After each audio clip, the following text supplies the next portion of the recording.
Bueno, pois hoxe aquí nos concertos didácticos, non? Un pouco o que facemos é facer algo que non estamos, non é o normal, non?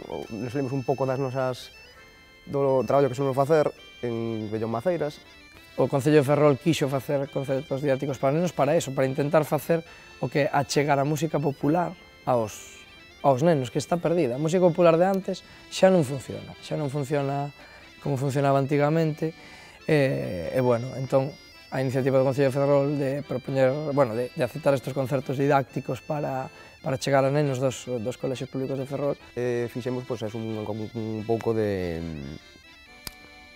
como unha especie de introducción aos nenos, aos rapaces que están empezando ou que non empezaron, que descoñecen estes ritmos tradicionais que hai en Galicia, estas músicas, estes instrumentos, un pouco que vayan coñecendo un pouco o folclore e a tradición que hai en Galicia, que é moi rica.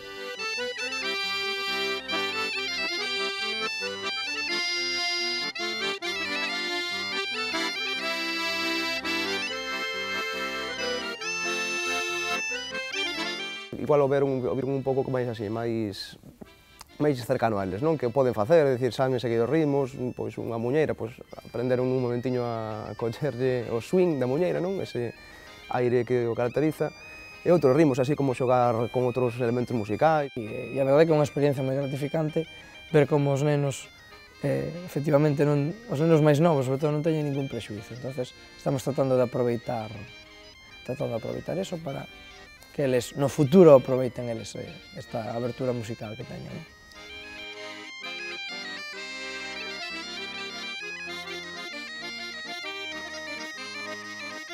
Pois aquí un pouco tendemos a enriquecerlles eses coñecementos, ou polo menos a facerlles ver, que moitas veces se saben facer, pero claro, non hai que lle diga, mira, estás facendo isto, polo menos darlle un nome, non? O que fai, ou seguir unha jota, ou seguir un vals, ou seguir cantar unha canción, bueno, todo o mundo é capaz de facer eso, se quere, e claro, moitas veces só lle fai falta ese empuxón, e nós, pois, foi así un pouco que fixemos.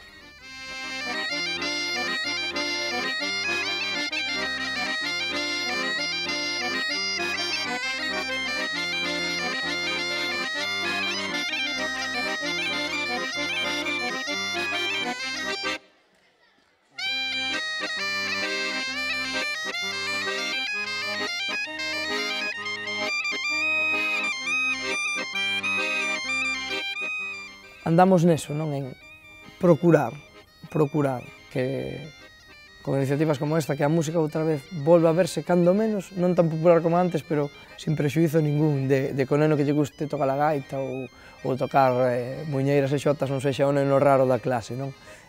Temos que loitar con eso porque a nosa música senón acabará non por desaparecer, pero dende logo por ser máis minoritaria do que hoxe en día, non? Por eso estamos aquí.